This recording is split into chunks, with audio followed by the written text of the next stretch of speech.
तो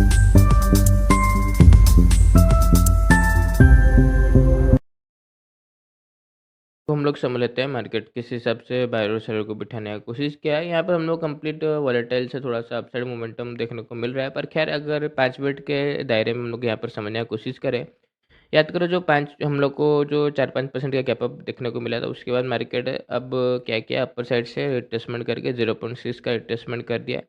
तो जो भी बाय किया था मार्केट उसको निकाल दिया है down side, up down side आके धीरे-धीरे। पर याद रखो bank Nifty all time high मारा था, निफ्टी ऑल टाइम हाई नहीं मारा था, तो ये भी 0.6 का रिट्रेसमेंट किया है। तो कौन-सा चार्ट काम करेगा 0.6 का? निफ्टी काम नहीं करेगा। निफ्टी ऑल टाइम हाई नहीं मारा था, तो ये ट्रैप है। निफ्टी ये जो लो है 25,500 ये तोड़ सकता है। पर बैंक निफ्टी ये जो लो है, ये जो लो बना है, बैंक निफ्टी इस लो को नहीं तोड़ेगा।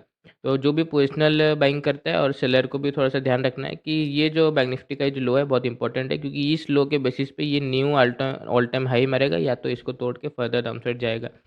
पर निफ्टी का कुछ ठीक नहीं, क्योंकि निफ्टी ऑल टाइम हाई नहीं मारा था, तो ये चार्ट नॉर्मल तरीके से काम नहीं करेगा, ये ट्रैप बेसिस पे काम करेगा। तो ये ट्रैप है।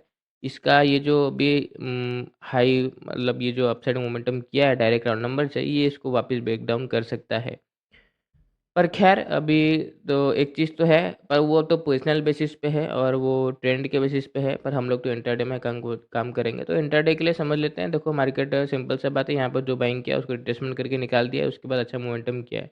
तो एक बार के लिए जो 500 का लेवल पे जो बायर है, स्ट्रॉन्ग बायर, अगर कोई भी ऑपरेटर बाय किया है वो प्रॉफिट में है, उसको टारगेट हम लोग नहीं कर सकते। पर रिटेलर कुछ आया होगा, कब आया होगा? जब इसका ब्रेकआउट मिला होगा। तो इसके ब्रेकआउट के ऊपर क्लोज हुआ है, कुछ रिटेलर आए होंगे, तो मार्केट उनको टारगेट करने के लिए हल्का सा डाउनसाइड आ सकता है।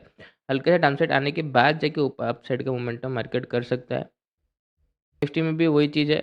बैंक निफ्टी जब ब्रेकडाउन किया 59,800 का, तो दूसरे लोग सेलिंग किए, रिट्रेसमेंट किया। रिट्रेसमेंट करने के बाद देखो 60,000 से वापस सेलिंग किया, सेलर को वापस बुलाया, फिर ब्रेकआउट किया। तो अब यहाँ से बायर भी रिट्रेसमेंट झेल नहीं पाया होगा। तो स्ट्रॉन्ग बायर तो प्रॉफिट में बैठा हुआ है, पर ये जो ब्रेकआउट करके चला गया ना यहाँ पर, ये जो ब्रेकआउट करके गया यहाँ पर, क्या हो ना, दूसरे लोग क्या करते हैं, बाइंग वगैरह थोड़ा सा कर लेते हैं। तो वही बात है, दूसरे लोग अगर बाय कर लिए होंगे, उनका एसएल कहाँ होगा, 60,000 पे आसपास होगा। तो उनको मार्केट थोड़ा सा रिट्रेसमेंट करके निकाल सकता है। निकालने के बाद अपसाइड मोमेंटम आ सकता है। डायरेक्टली अपसाइड मोमेंटम मत खोजना, क्योंकि मार्केट क्या, जैसे कि मैं बोला, फ्रेश बायर जो आए हैं ब्रेकआउट पे, निफ्टी और बैंक निफ्टी में दोनों जो अपसाइड एकदम क्लोज हुए हैं, तो फ्रेश बायर आए होंगे, उनको निकाल के मार्केट अपसाइड जा सकता है। और अगर गैप ओपन हो गया तो बहुत ही अच्छा बात, डायरेक्टली बाइंग से चले जाना, क्योंकि 60,000 का जो बायर है प्रॉफिट में बैठ जाएगा। हम लोग 60,380 का जो जिससे मार्केट रेजिस्टेंस लिया था थोड़े दिन पहले, उसका ब्रेकआउट का हम लोग वेट करेंगे, और 60,500 के ऊपर हम लोग अपना टारगेट रखेंगे। तो याद रखो bank Nifty all time new high मारने के लिए रेडी है, ये लो जब तक क्रॉस नहीं करता। पर निफ्टी का भरोसा मत करना, ये लो कभी भी ब्रेक हो सकता है। थोड़ा सा ध्यान रखना मैं क्या बोल रहा हूँ। निफ्टी का ये लो ब्रेक हो सकता है, बैंक निफ्टी का ये लो ब्रेक नहीं हो सकता।